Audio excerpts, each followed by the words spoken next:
వృద్ధి సిద్ధాంతం ప్రకారం అభివృద్ధి చెందిన దేశాలలో ఏ విధంగా అభివృద్ధిని సాధించవచ్చు?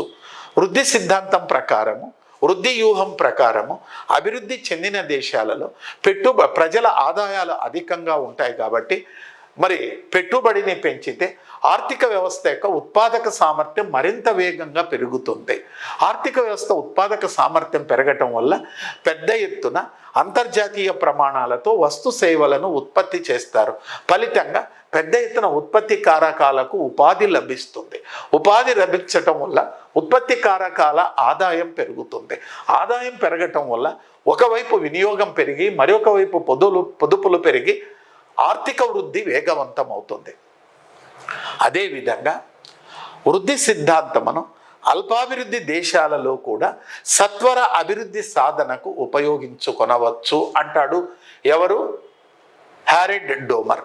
హారెడ్ డోమర్ ప్రకారం అల్పాభివృద్ధి దేశాలలో కానీ వెనుకబడిన దేశాలలో కానీ అభివృద్ధి చెందుతున్నటువంటి దేశాలలో కానీ అభివృద్ధి అనేది 2 కారకాంశములపై ఆధారపడి ఉంటుంది. ఒకటి శ్రామిక శక్తి, రెండవది పెట్టుబడి. మరి ఈ శ్రామిక శక్తిని వినియోగించుకొనడానికి శ్రామిక శక్తి పుష్కలంగా ఉంటుంది అభివృద్ధి చెందుతున్నటువంటి దేశాలలో, అయితే పెట్టుబడి కొరతగా ఉంటుంది.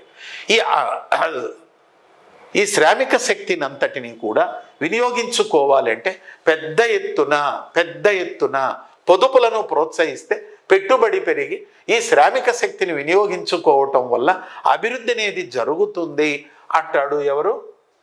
హారెడ్ డోమర్. ఇక్కడ మనకు క్వశ్చన్ అడుగుతారండి, అభివృద్ధి చెందుతున్నటువంటి దేశాలలో అధికముగా ఉన్నటువంటి శ్రామిక శక్తిని ఉపయోగించుకొనడానికి పొదుపులను ప్రోత్సహించాలని సూచించే సిద్ధాంతం ఏది? వృద్ధి సిద్ధాంతం.